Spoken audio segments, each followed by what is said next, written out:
তো দেখতেই পাচ্ছেন আমি কিন্তু ফেসবুকটা ওপেন করে রেখেছি। কারণটা কি? কারণ আপনারা অনেকেই জানেন আমি ইউটিউব টিপস দিই, তার পাশাপাশি আমি ফেসবুকটা কেন ওপেন করেছি। তো আমার একটা পোস্ট নজরে পড়লো, দেখতেই পাচ্ছেন এখানে আছে পোস্টটা, ইসলামী ব্যাংক দুর্নীতি শুরু করেছে, ইউটিউবারদের টাকা মেরে খাইছে, আমার $27 মেরে দিয়েছে, চলুন রনি ভাইয়ের মতন আন্দোলন করি। তো এখন প্রশ্ন আসতে পারে, কোনো দিন কি বলেছেন বা কোনো দিন কি দেখেছেন যে ইউটিউবের টাকা ব্যাংক মেরে দেই? এমন কোনো প্রমাণ আছে? কখনো না। কেন প্রমাণটা নেই সেটা আমি আপনাদেরকে পুনরায় বিবেচনা করে বলে দিচ্ছি।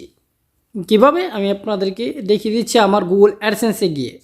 তো আমি এখান থেকে ব্যাগে চলে যাব আমার গুগল অ্যাডসেন্সে। তো আমি এখান থেকে হোমে ক্লিক করে দিলাম, তারপর আমি গুগল অ্যাডসেন্সটা লগ ইন করে নিচ্ছি। Google AdSense.com। তারপর আমি এখান থেকে আমার গুগল অ্যাডসেন্সটা সাইন আপ করে নিব।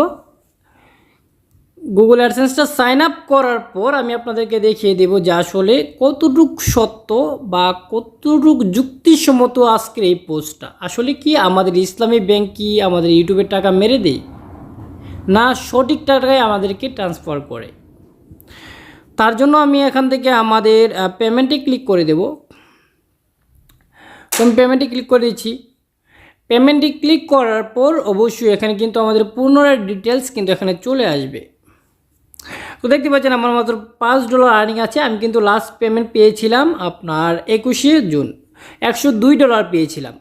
তো $102 মধ্যে কিভাবে কাটছে, আমার $105 ছিল। আমি এখান থেকে দেখতে পাচ্ছি, আমি এখানে ট্রান্সলেশন ভিউতে ক্লিক করে দেব। যখন আমরা ট্রান্সলেশন ভিউতে ক্লিক করে দেব, এখানে কিন্তু সকল ট্রান্সলেশনের ফিটা এখানে দেওয়া আছে। দেখতে পাচ্ছেন আর্নিং $5, এগুলোর ট্রান্সলেশন ফি। তারপর এখান থেকে ডাইরেক্ট সাবমিট করতে পারেন। তারপর দেখতে পাচ্ছেন কত ডলার কী আছে এগুলা। তারপর আমি আপনাদেরকে দেখিয়ে দিচ্ছি। আমি আবার ব্যাগে চলে যাব। ব্যাগে চলে যাওয়ার পর আমি এখান থেকে কি করব, যে ইউর লাস্ট পেমেন্ট এতে ক্লিক করে দেবেন। এখন এটা আসছে না, তো অবশ্যই এখানে ভিউ ট্রান্সলেশন থেকে দেখাতে হবে আপনাদেরকে, কারণ ওইটা অনেক সময় আসে অনেক সময় আসে না। তো দেখতে পাচ্ছেন এখানে কিন্তু আমার $5 এই মাসের আর্নিংটাও দেখাচ্ছে। তারপর দেখতে পাচ্ছেন যে অটোমেটিক পেমেন্ট $102। $102 মধ্যে আমার ট্যাক্স নিয়েছে $2.76। তো আমার $105 ছিল মোট, তারপর আমাকে $102 দিয়েছে এবং ট্যাক্সটা নিয়েছে। তো এখন ট্যাক্সটার উপর বৃদ্ধি করে যে ইনকামটা আসে, সেই ইনকামটা কি হয়, রূপান্তরিত করে আপনাকে যে পেমেন্টটা দিই সেটা কিন্তু আমাদের ব্যাঙ্ক অ্যাকাউন্টে ট্রান্সফার করে দিই ইউটিউবের পক্ষ থেকে। আমরা অনেকেই বলে থাকি যে আমাদের ব্যাংকে টাকা খেয়ে দিয়েছে, কখনো না, এটা কখনো বলবেন না। ইউটিউব আপনাকে যত টাকা আর্নিং দিচ্ছে সেটার প্রুফ দেখিয়ে আপনাকে, ডকুমেন্ট দিয়ে আপনাকে জানিয়ে দিচ্ছে। আর আপনার যদি টাকা কম আসে তাহলে অবশ্যই আপনি ব্যাংকের সাথে যোগাযোগ করবেন। আর আপনার ব্যাংকের নির্দিষ্ট অ্যাকাউন্ট থেকে কখনো কেউ টাকা কেটে নিতে পারবেন না, আমি 100% রেডি বললাম, এটা মাথায় রাখবেন। অনেক সময় ডলারের ইনক্রিজ বা ডাউন আপ ডাউনের কারণে এমনটা হয়ে থাকে, কিন্তু সঠিক প্রাইসটাই আপনাদেরকে দিয়ে থাকে, এটা মনে রাখবেন। তো আশা করি আপনারা ক্লিয়ারলি বুঝে গেছেন। যদি অনেকে বলে আমাদের ইসলামী ব্যাংক থেকে টাকা কেটে নিচ্ছে, অগ্রণী ব্যাংক থেকে টাকা কেটে নিচ্ছিলে, তারপর সোনালী ব্যাংক থেকে টাকা কেটে নিচ্ছিলে, এগুলা কখনো কান দিবেন না। আপনার সঠিক টাকাটাই আপনার অ্যাকাউন্টে জমা হচ্ছে, এটা মাথায় রাখবেন। তারপর অনেকেই এটা নিয়ে অনেক কমেন্ট করছে, আমি আপনাদেরকে কমেন্টগুলো পড়ে দেখাচ্ছি।